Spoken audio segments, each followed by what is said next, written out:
Okay,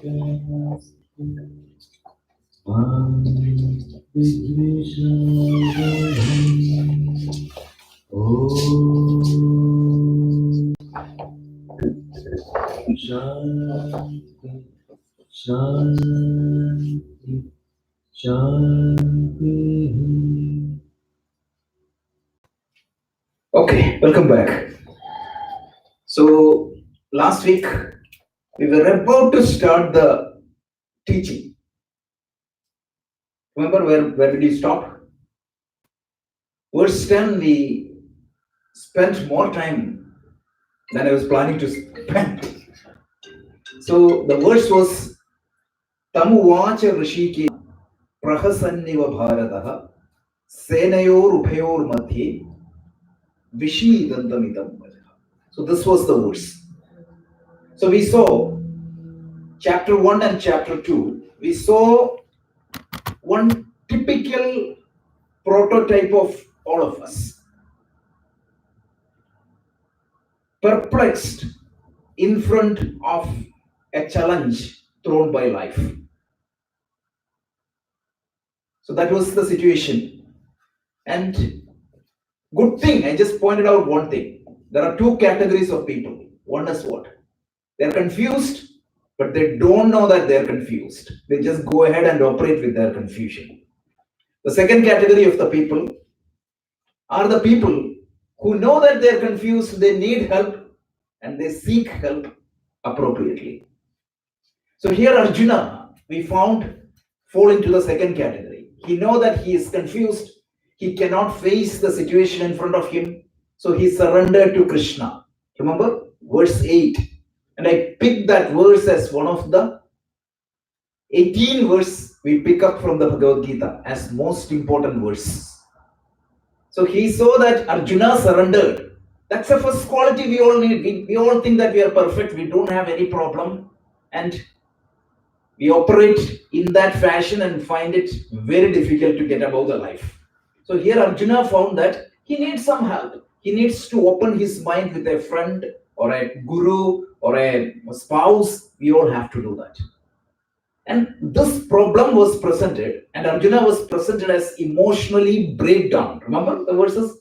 Like he cannot get up, his weapons to face, or the instruments to face his challenges. For me, it is a computer. For him, it was a bow and arrow, right? For each one of us, it is the instruments to face the life.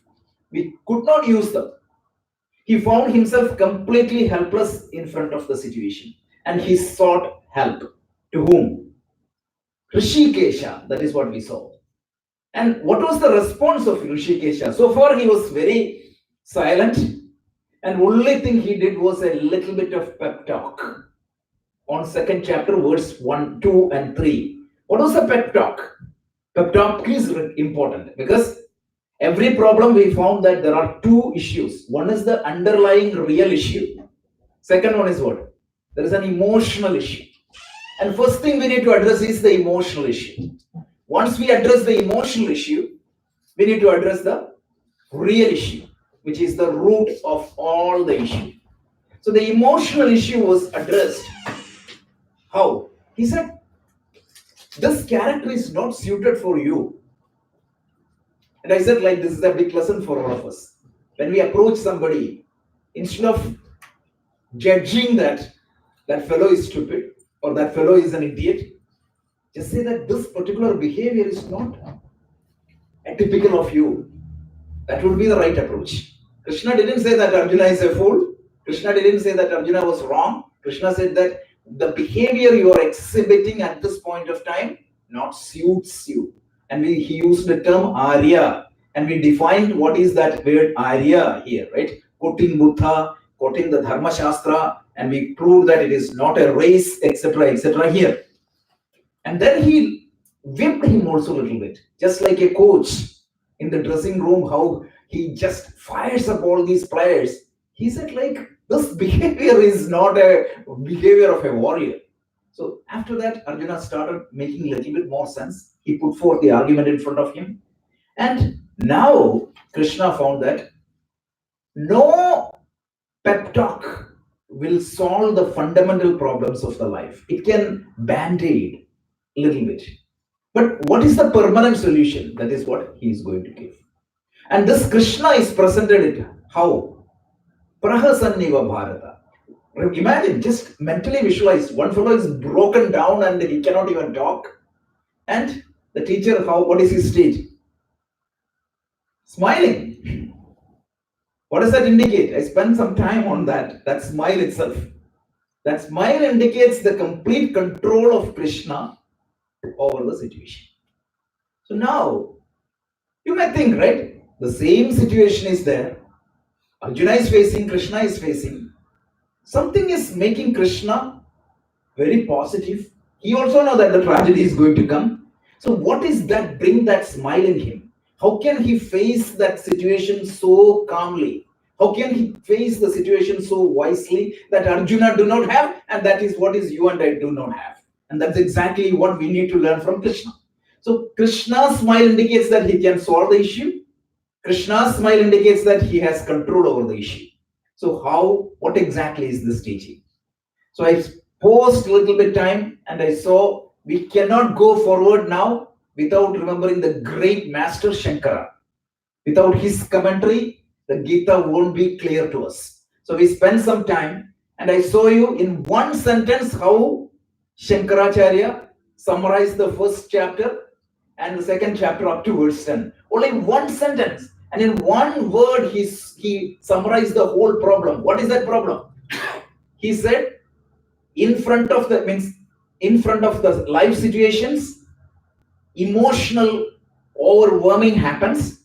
And when that emotional overwhelming happens, what is going to happen? You lose your ability to do what is to be done. That is the problem Shankaracharya described. Brilliant, right? This is exactly your problem also. When I face in front of a life situation, a health situation, a social situation, a family struggle, or a professional situation, what happens? The situational pressure will overpower me and I lose my ability to deal with that. I don't know like how best you can summarize the whole chapter without this. So this Shankaracharya summarized like this, and now let's listen to Krishna's teaching.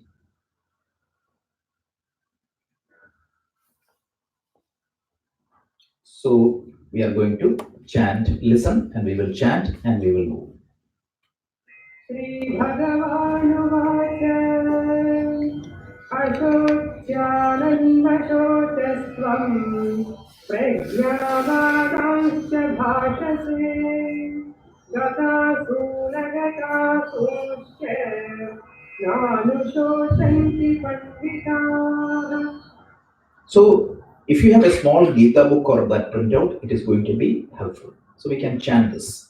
So let's chant together. I mean, I'll chant. You can repeat after me if you want, because this was a feedback we got last week, right? So we'll chant. Of course, I'm not a professional chanter. So anybody wants to chant, you are welcome to do that. Anybody knows chanting? Okay, that's fine. Then I'll attempt. Okay. Shri Bhagavanuvāca Ashocyananvashocastvam Prajnāvādāṁsca bhāshase Gatāsunagatasunśca Nānuṣocanti panditaha. The real teaching starts now. So give me all your attention. Any questions, raise it. Don't need to blindly believe anything. Just try to follow. And this is going to bless you a lot. So the trick in any Sanskrit literature is, I already told you, right? Read from, right to left. That is the trick. So here, if you take, what is the punch line or what is the theme of this verse? He said like, na anushocanti panditaha. That is the last sentence, right? Na anushojanti pandidaha. It means na anushojanti pandidaha. So we need to unpack each one of that. Pandita. What is Pandita? Even English it is there. Scholar person. Scholar person. That is the newer meaning. But when you use a meaning in Bhagavad Gita, I gave you the stock example here already multiple times. A database professional talking about table is not this table. So Pandita, what is the definition of Pandita? Expert in normal word. So it came from the root Panda. The one who possesses Panda is Pandita. The one who possesses Panda is Pandita. And what is Panda? That's where we need the commentaries. So Shankaracharya tells, Atma Vishaye Buddhi. The one who knows your true nature is Panda. That is the original intended meaning of Panda. Now what happens? It transformed into an expert. So an expert who knows himself is Pandita. So now, Pandita means two definitions are given for this Pandita by Shankaracharya. One is Atma Vishaye Buddhi, the one who has clear understanding of his own nature or himself is Pandita. When I say, you may all say that I am Pandita, I know myself. Right? You all think that you know yourself better than anybody. In front of others, I might be a saint, but I know my own thoughts. So at least you think you know yourself better. You think you know who you are, and you think you know what you are. The fact is, we don't know who you are, and we don't know really what we are. The one who knows who am I and what am I is Pandita. What is Krishna's statement? Na anushojanti pandita. Shocha means what? Sadness. Sorrow or extreme sorrow here. Anushojanti means what? Continuously sorrow. Anujan means what? If you add the prefix anu, means it follows. That's what it means. Anuja means what? Follow. The one who followed my birth. Ja means birth. Anuja means what? Or the one who followed my birth. So anushojanti, meaning constantly worry over or extremely worry or depress. He said a pandita won't get into the depressed state. First statement. He didn't say that you didn't get into depressed state. Nothing. He said like a pandita, the one who knows the self. That means by knowing you can get out of this grief. That's point number one. And then he tells Ashocyan annashochyastum prajnavadamscha bhashase gatasun agatasumscha na anushojanti pandita. Following the same rule, we'll coming back from the right to left. Gata sun agata sumscha. Asu means what? Breath. Gatasu meaning what? The one from whom the breath is gone, meaning what? Dead. Dead.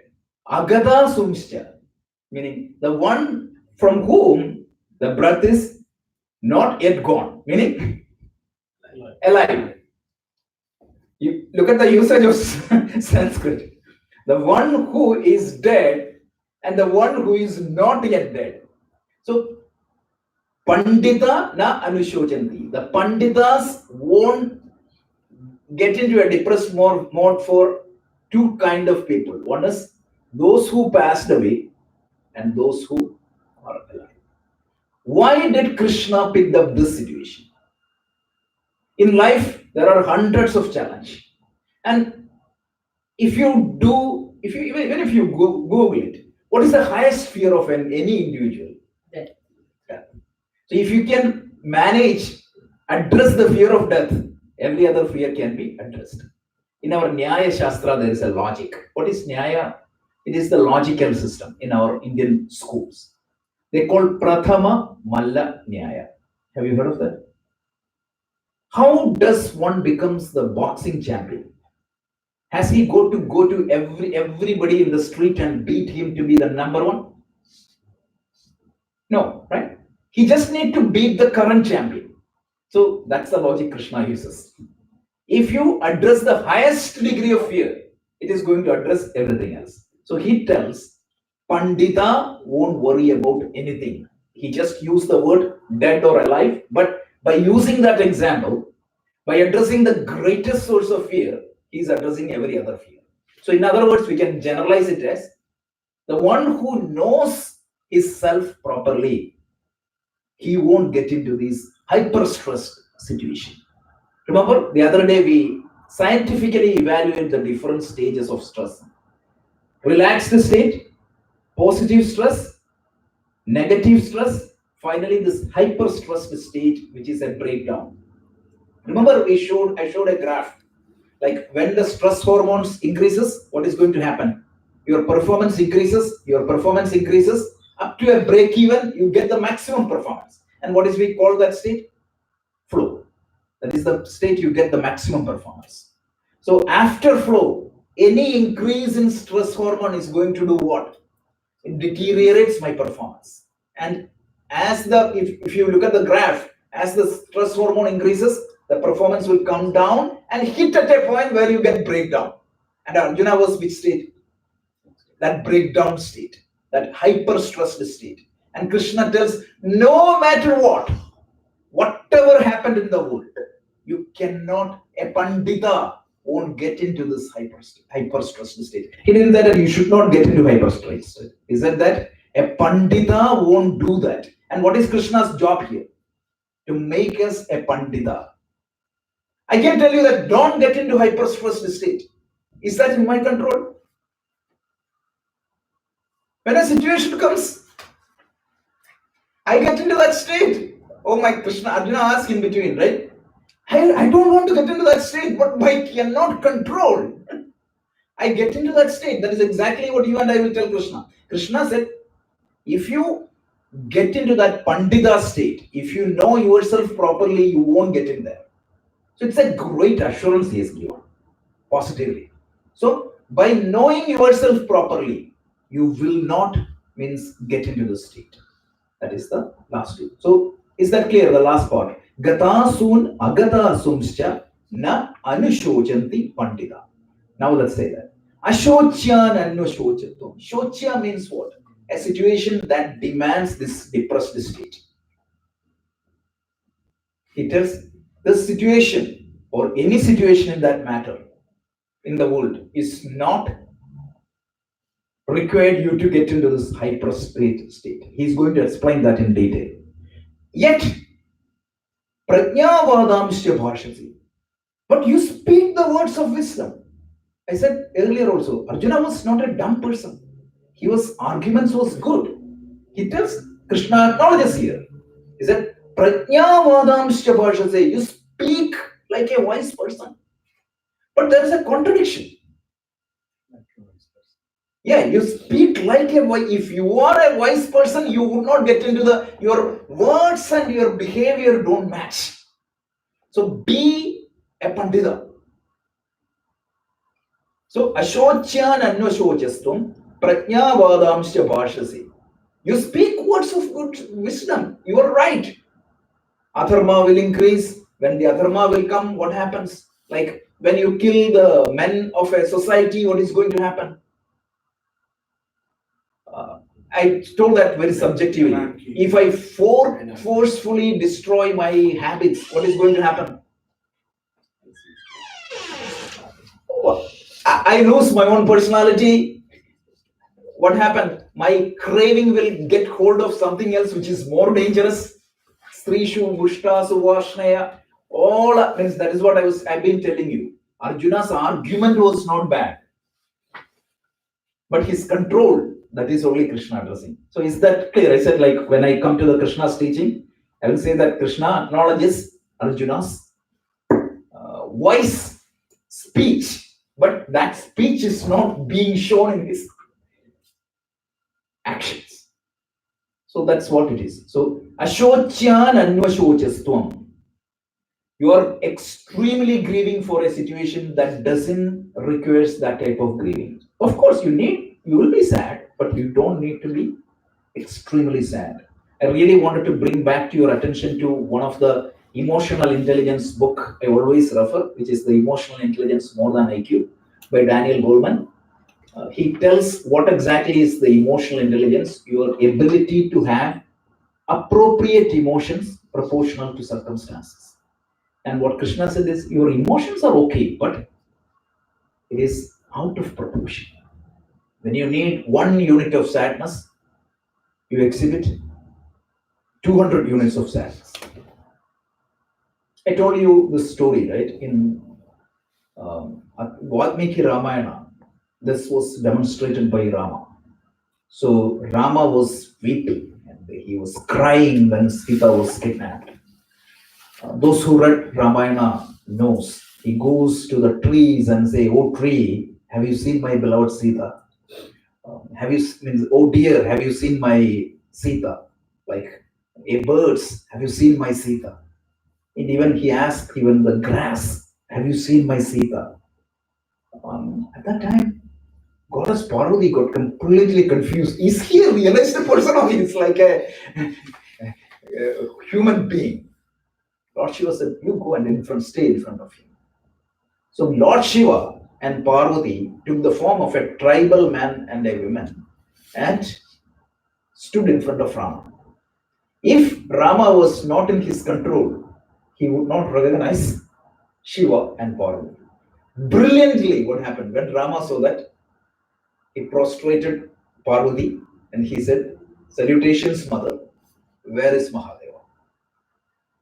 At that time, Parvati understood that, yes, the famous words, I forgot the exact Sanskrit sentence. He said, like, sadness was there in Rama. Rama had sadness. Sadness never had Rama. That's the difference.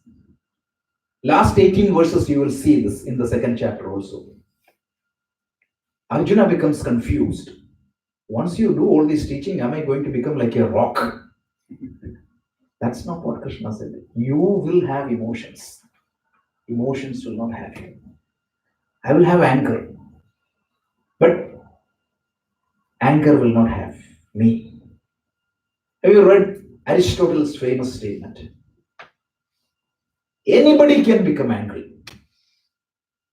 Aristotle says. But to become angry at exact position, at exact proportion, for the exact duration, to the exact level of detail, it's just impossible. That's what it is. Okay, so this is what the first verse. The difference is, no, straightforward Krishna addresses the cause. Krishna didn't say that you have to do yoga. Krishna didn't say that you have to do this prayer. Krishna didn't say that you have to look at your kundalini, right? I mean, what is it? The horoscope? Yeah. Yeah. Krishna didn't say, Arjuna, that you have to do this puja, you have to go to this particular temple, or you have to do this particular pilgrimage, or you have to do X, Y, Z. All that is there a little bit later. But the solution is, if ignorance is the problem, what is the solution? Knowledge. So understand yourself properly. And what I'm going to do, Krishna indirectly says, I'm going to make you understand. I'm not going to teach you about anything else, but I'm going to teach you about yourself. Know thyself. If you go to Greece, what you call the Delphi or Oracle, it's written there. There is a famous, it was there in the Greek principle also. Know thyself. I forgot the exact Greek word, but if you don't know yourself, how can you know the other people? And most of us think that we know ourselves. And we know better, with other things better, but we don't know ourselves. So that's the fundamental. instead of any, means all these Vedantic books you will see, they get into the subject matter straight right in the beginning. The first line of teaching Krishna uttered was this. Okay, so let's do. So pep talks cannot solve the fundamental problem. Only knowledge about yourself. And in Sanskrit, we call it as Atma Jnana. Atma Jnana. Again, be careful. The word Atma can mean different things in different places. If you really look at the word Atma, it is used as the consciousness, it is used as the, what you call, your mind, and it is used as your body sometimes. So be careful here. The truth of yourself, which we are going to explore. So the fact is that you are the absolute, which is a claim right now, which we have to unfold later. So there is one equation we are trying to solve here. It is called Tat Tvam Asi. Have you heard of that? This is a Mahavakya from the Upanishad. What is Tat Tvam Asi means? Thou art that. Means I am that supreme. It's an equation. That's why I wrote it in the form of an equation. What is the characteristics of an equation? Both sides are equal, but apparently different. Nobody will write 5 equal to 5 because it is obvious. But you will write 4 plus 3 equal to 7. Correct? Because apparently that is different. So what exactly is the entities you are trying to equate here? One is me, the other one is supreme, the cause of the universe. When I look at me, I'm limited space-wise, I'm limited time-wise, I'm limited object-wise, I'm limited finance-wise, my financially, or every mode of limitation is applicable to me. Whereas supreme means what? Yeah. So the God defined, the other last week in the Vedanta class we talked about a little bit. So if you ask to define God, our Upanishad, I believe Taittiriya Upanishad, brilliantly defines God. How? Satyam Jnanam Anantam Brahma. The word they used for infinite there is Anantam, which is much different than the word infinity used in typical mathematics. Actually, I forgot that Contour, right? Contour, there was a scientist. He did a lot of research on infinity. And there are multiple types of infinity in math. But here, when you say it's a fashion in the New Age or even Vedantic talk to use certain words without precision. But in Vedanta, whenever we use a word, we mean it. It is precise. So Anandam, the definition is clear in our scriptures. They say Desha Paricheda, Kala Paricheda, Vastu Paricheda, brilliantly defined. That which is not limited by space. What does that mean? I'm here, so I'm not in Edison right now. Why? I'm confined to these coordinates. Correct? Kala Paricheda means what? 100 years back, I was not there, you were not there. 100 years later, none of us won't be there. So we are conditioned by space, we are conditioned by time. Third definition is what? We are conditioned by objectivity. This is a laptop. That indicates that that is not a key. Being an object indicates that it is not something else. Is that clear? Right? Okay, so if something is A, I can say that mathematically it is not a complement. So these are the 3 limitations. So one that which goes beyond these 3 limitations is called Ananda. So Satyam Jnanam Anandam Brahma. The definition is, I just unpacked one word which we will see later when we study Upanishad. But this is what we are equated to that. How ridiculous it is. So The whole structure of the Gita, another dicing and slicing. The first 6 chapter of the Gita is going to talk about the meaning of I. Who am I? Second 6 chapter of the Gita is going to talk about who is that infinite reality. And the last 6 chapter of the Gita is going to do what? Connectivity. So this is how it is structured. So coming back, Krishna, so the exploration of the Mahavakya Tattvamasi is Bhagavad Gita. Can you repeat that, sir? The exploration or the explanation of the Mahavakya or the solving.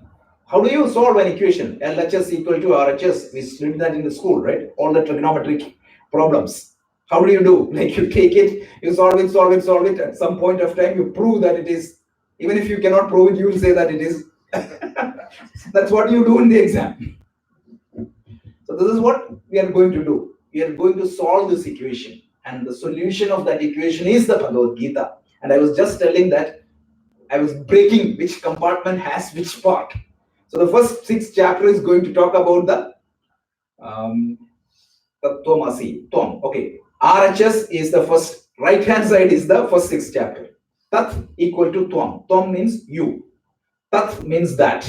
So the RHS, right hand side, is the first 6 chapter. LHS, left hand side, is the second 6 chapter. And the last 6 chapter is the relationship. Clear? Okay, so if I recap what exactly we spoke about this particular verse, we said, no situation in life demands hyper-stressed reaction. How can I get out of this hyper-stressed reaction? Because being in that hyper-stressed reaction mode, you won't solve anything. Is it? If you emotionally break down and fall down, what can you do? Nothing. I talked about that pilot. The pilot who escaped that flight by landing the flight into the Hudson River. Go ahead and Google and listen to the cockpit conversation. When the captain found that he has to land the flight immediately, no other way. And what was the probability of survival? Not even 5%. So he saw death in front of him. A normal person would have easily got into this hyper-stressed state. And if the captain had gone to the hyper-stressed state, what would have happened? Yeah. If at all you have to, means Vivekananda tells, right? If at all you have to have a chance to fight, you have to be in control. And what happens to you and me? Any small situation comes in, we are flat.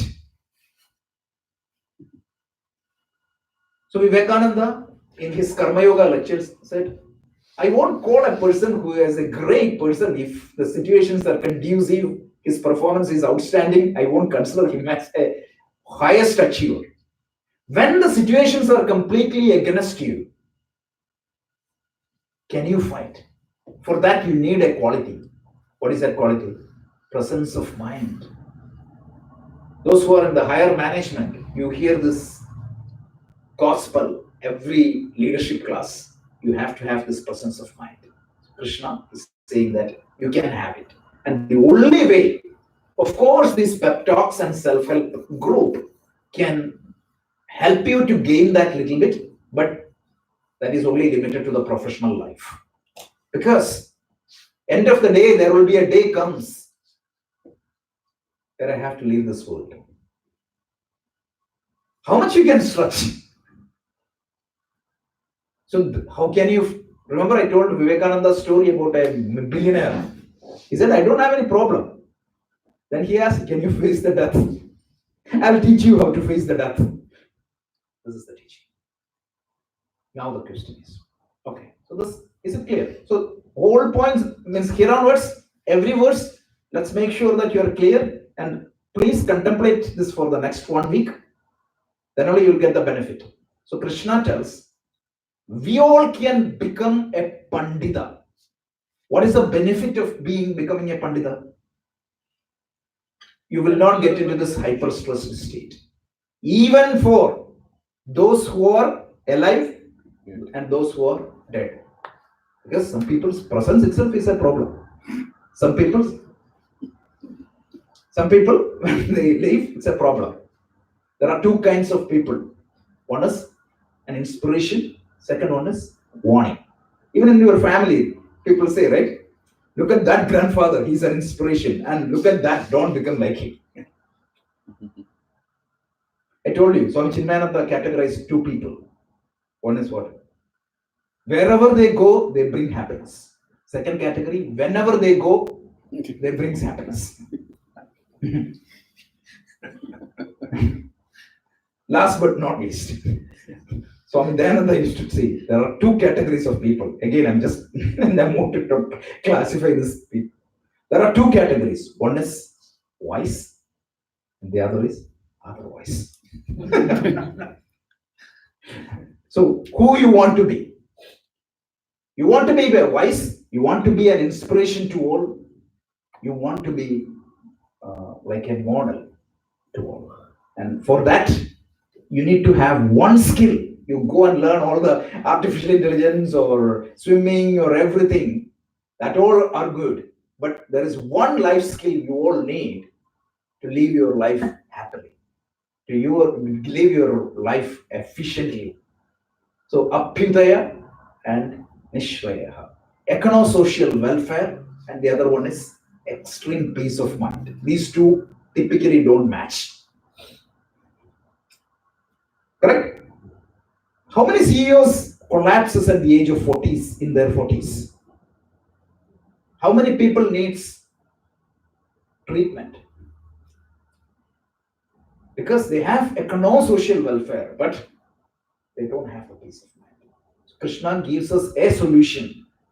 Praninam Sakshat Abhyudaya Nishreyasa Hedu.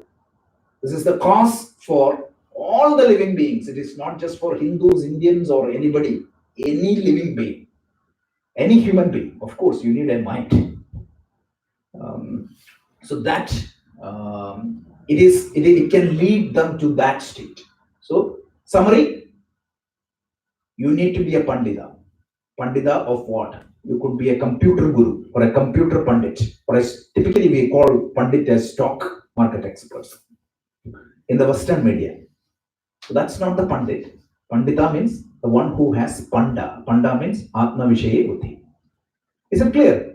Just close your eyes and think the verses are clear, like the message is clear. Contemplate. Let's go. After that, let's go.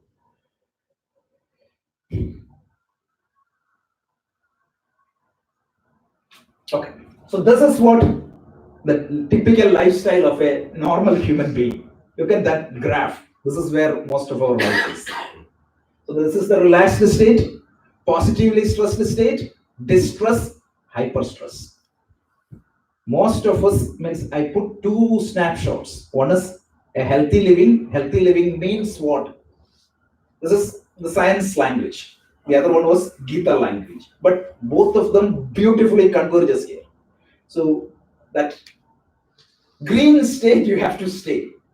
You cannot go over the other. Of course, a little bit here and there it's okay. But and where was Arjuna? On the top of that red chart. So this is, we already talked about this.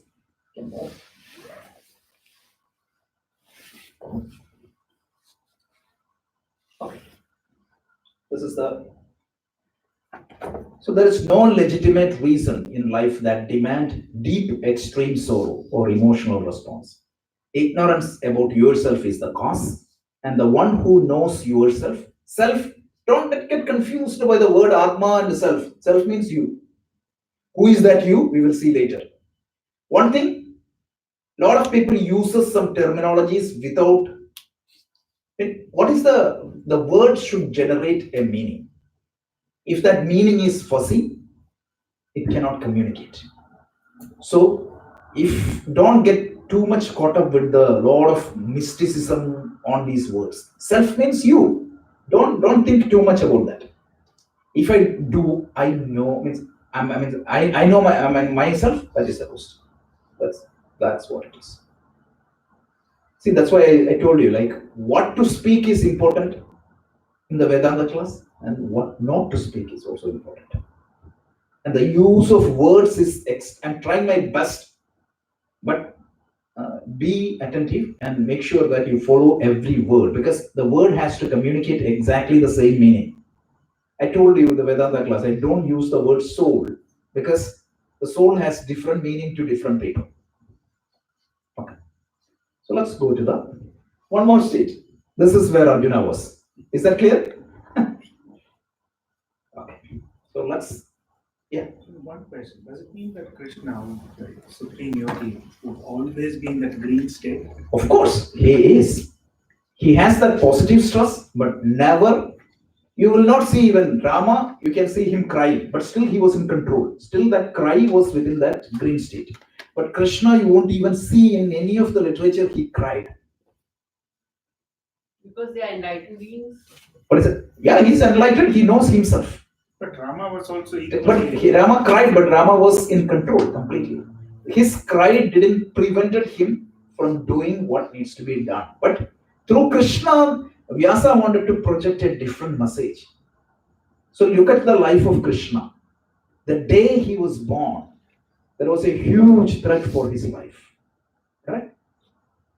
And his childhood was completely like Putana, Trina, all these are stories. We just read the stories, and in a serial we'll see one demon coming in and will go there. It's threat. He has to face challenges of life. That's all it was showing. The serials have generated, or the pictures have generated a nice image on all these Rakshasas, right? I haven't seen a Rakshasa without laughing in all these serials. 24/7 they will laugh, ha ha ha ha ha, right? Yeah. All the villains, they have to laugh. Yeah. Good old days. Even melodrama, like in Tamil movies, ancient movies, right? Like Shivaji, Ganeshan type of movies, melodrama was a lot. So that was there in all the literature. But these Puranas are conveying certain messages. The message is dharmam chara. Live dharma. What is dharma? Not religion. Dharma is what needs to be done at a given time. Like that means I already told you there is mukhya dharma and a gauna dharma. There is a predominant dharma and there is a secondary dharma. I gave one example when we had the talk on dharma. I am running a class. My own child is sitting there.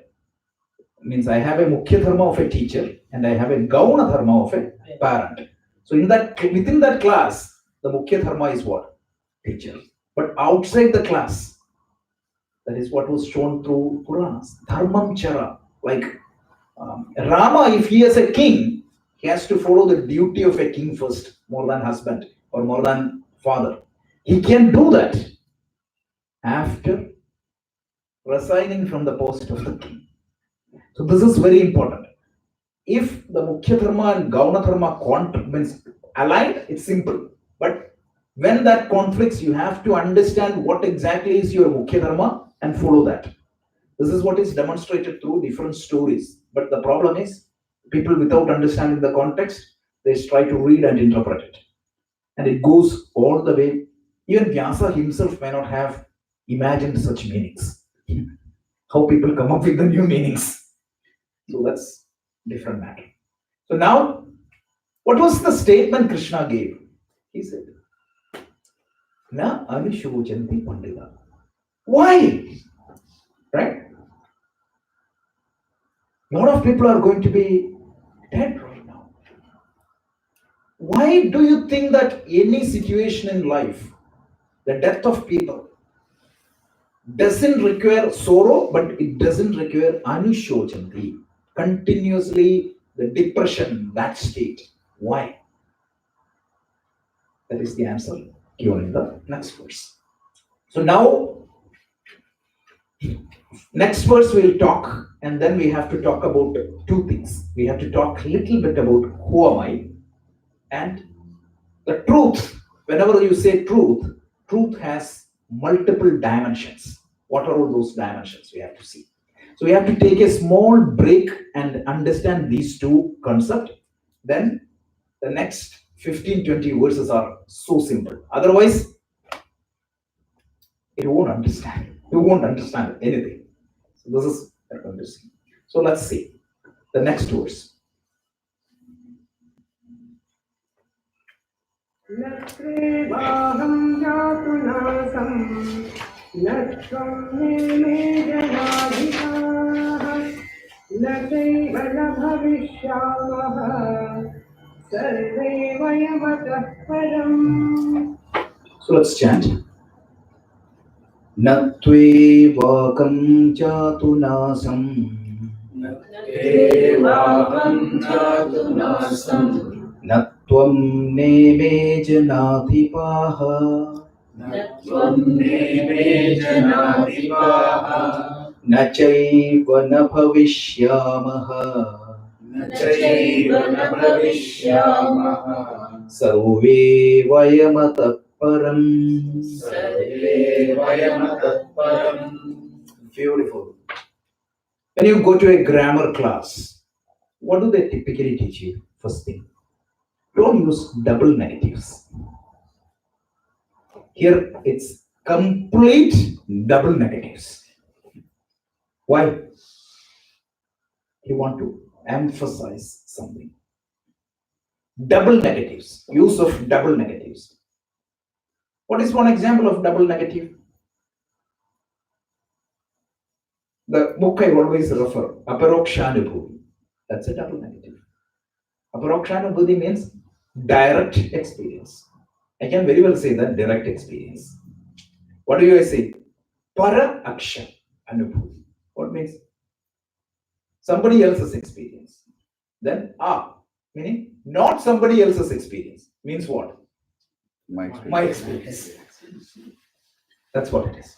So here tells, this is the breaking is very important. Natu eva aham. Natu evam aham.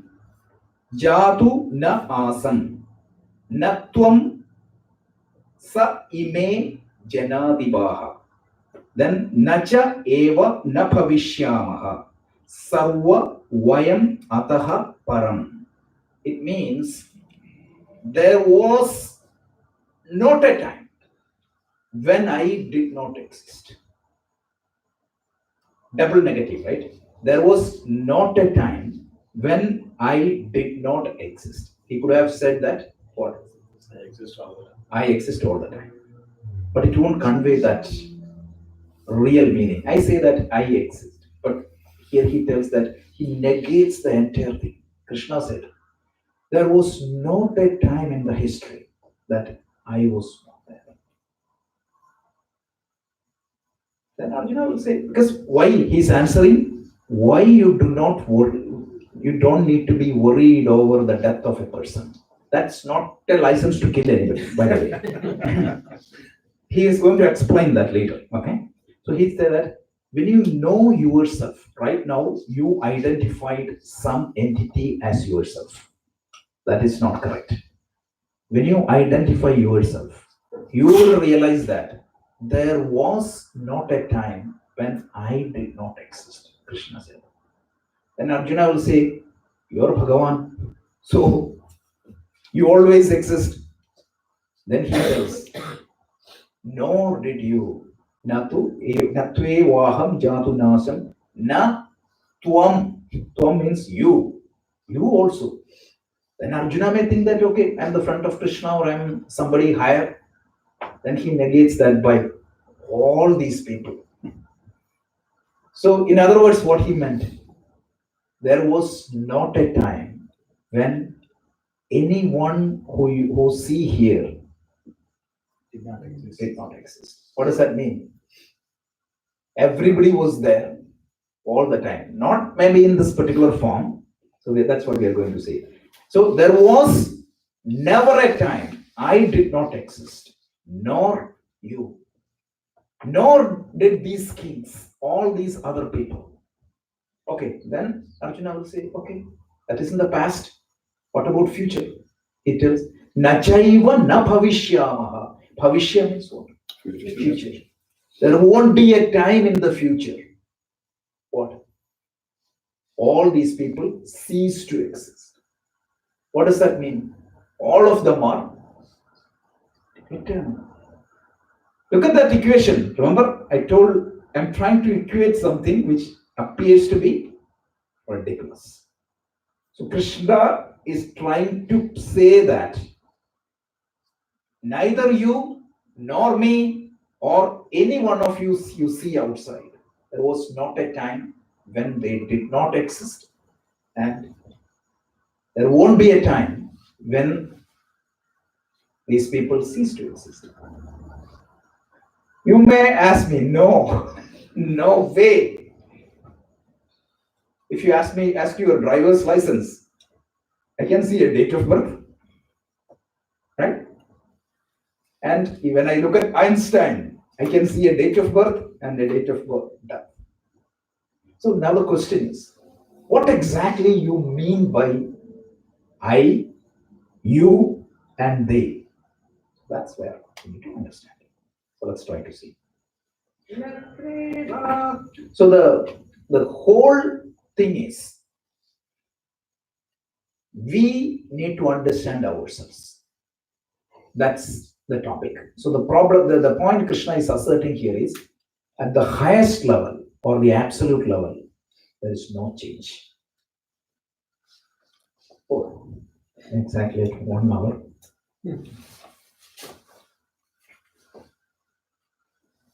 We have 5 more minutes, then we'll have to go to the meditation. So is he talking about the stuff that we used to talk in Vedanta class? Yeah, that's exactly what we are going to do. The causal bodies, what? Yeah.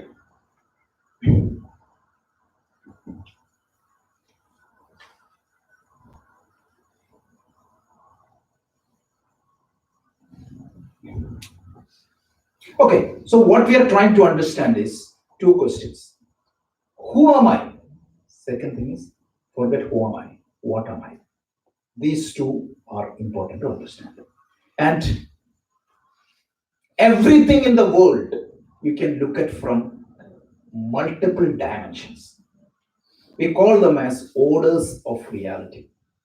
This is a standard terminology. It's called orders of reality. When you say something as real, what does that mean? And what exactly is the order? I know that it's fuzzy right now. If you don't say fuzzy, I don't believe it. It should be fuzzy right now. And we have to clarify that. 2 minutes, and then we will go to meditation. Okay. So, the truth, whatever means, what is truth? May I ask, what is truth? What is? Right. Right. Beautiful. So, if I may ask you, is the earth round or flat? It's relative. Exactly. We are coming to that. From the plane of my current experience, what is truth? It looks flat. It is flat. From the realm of my current experience, is earth moving or the sun moving? Sun is moving. But from a higher plane, what is going to happen? Both are moving. Yes. From a higher plane, is the earth flat? No. This is known as orders of reality. Is that clear? One is from a plane of my experience. Second one is something transcends my experience. So from a higher level, the truth might be always different from at the absolute level. Simultaneous events are not simultaneous. Who said this? The famous scientific statement. When I see a star in the sky right now, I think that what? that star, I'm seeing a star in the present time, That is history. right? It might be millions of years back that light has started. So simultaneous events are not simultaneous. Who said this? You studied the elementary physics. Einstein. This is the basic relativity theory, right? Once upon a time in classical physics, we believed what? Time and space was absolute. Simultaneous, all the events are happening at the same time. But the sunlight, the sun we see is 8-minute-old sun. Do you believe? But what is my experience? Something, Yeah. right now. So this is called orders of reality. One is called Vyavaharika Satyam. Okay. Relative reality. And the second one is called Paramarthika Satyam, which is called absolute reality. Absolute reality means what? It is not limited by my experience. So I see only the visible range of spectrum. But is that mean that is the only thing exists? There is infrared, there is ultraviolet. But from the realm of my experience, I am confined to only a limited experience. And that is a truth for me. And that is a reality for me. And that is called Vyavaharika Satyam. And in scientific language, we can call it as relative reality. Whereas relative means it is conditioned by my experience. So if I don't have, means if my eyes are closed, the experience I have on the world is what? Again, it is a relative reality. Like Dr. Ramachandran tells, like if you have color blindness, the world you see is what? Black and white. That doesn't mean that the world is black and white. But what is your experience? So what exactly is visible to you through your sense organs? And that is what is relative reality. Whereas absolute reality is something that transcends your experience, which is beyond your experience, and that is called absolute reality. Am I getting complicated? Anybody has doubt? Raise your hands because this is very important. We need to proceed. So the earth is round is absolute reality. Yes, earth is round is absolute reality from that perspective. We don't know. Tomorrow somebody can say that it is not, it is a triangular shape because from a higher plane of observation, somebody else. Right. So because if your experience is conditioned by the limitation of the instruments, that is relative reality. The instruments are known as upadhi in Sanskrit. That which is beyond any upadhi, that is not subjected to negation, that is not conditioned by any instruments, and that is called Satyam. So in Vedanta, it is called Abadhitam Satyam, that which is not affected by anything else. Abadhitam Satyam. You may wonder, am I hearing the echo of modern physics? Right? This is Vedanta. So Abadhitam Satyam. This is what we hear.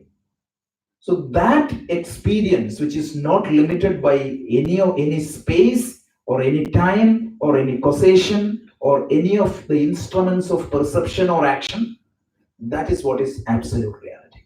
Whereas there is a relative reality. The earth is flat. I'm seeing everybody else. I'm different from you. The sun is rising in the east. That is the second level of reality. I'll just mention one more level of reality and then we will continue next week. The third order of reality is called illusionary reality. Okay, the world is there, but what happens?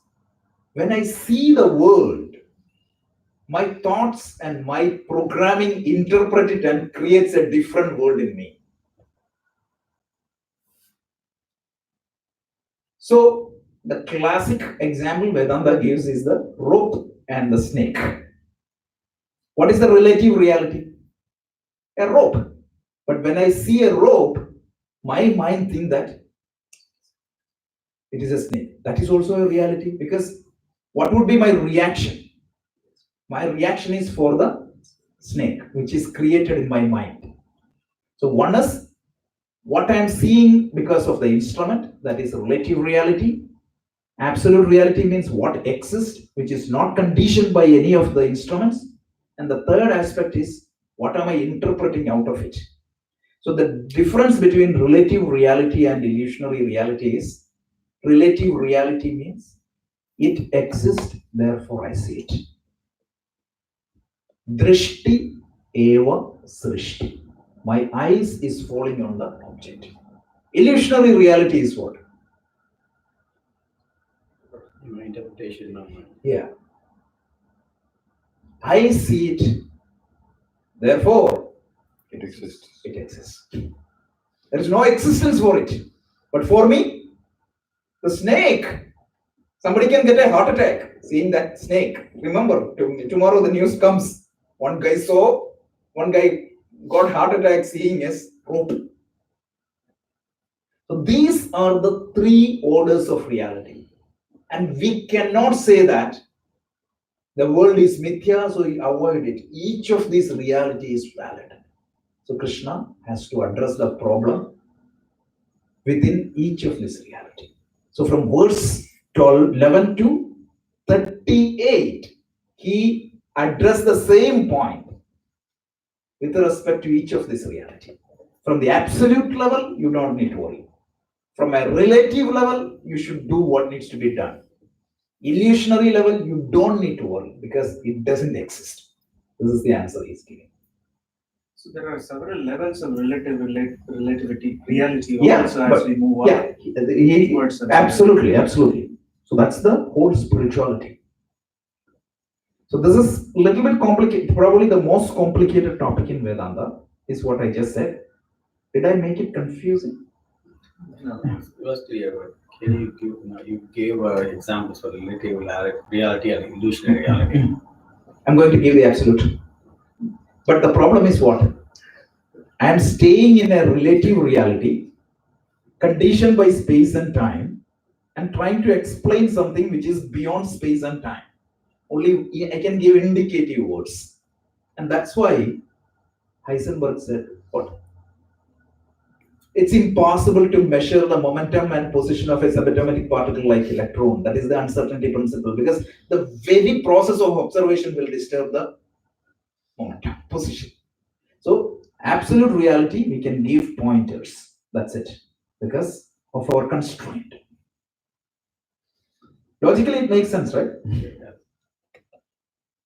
And you will see very much parallelism with the modern science and Vedanta here. No wonder why Erwin Schrödinger, who is the founder of quantum mechanics, got into Vedanta. I quoted a book of Schrödinger, right? Remember that? Yep. What is life? And to your surprise, Heisenberg, who created this uncertainty principle, he was also an ardent follower of Vedanta. Max Planck, who created E is equal to h nu, he was impressed by Vedanta. Can you believe? Why? This is the reason.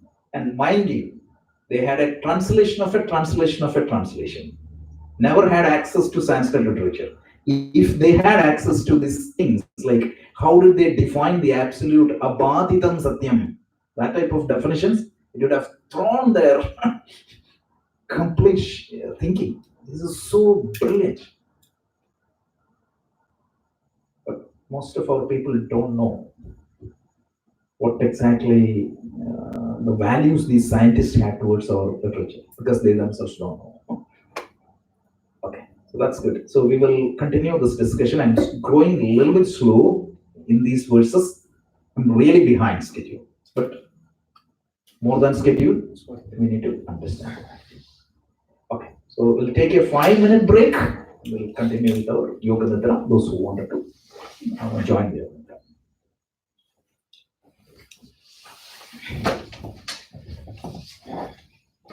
Thank you, Kumar. I need the phone.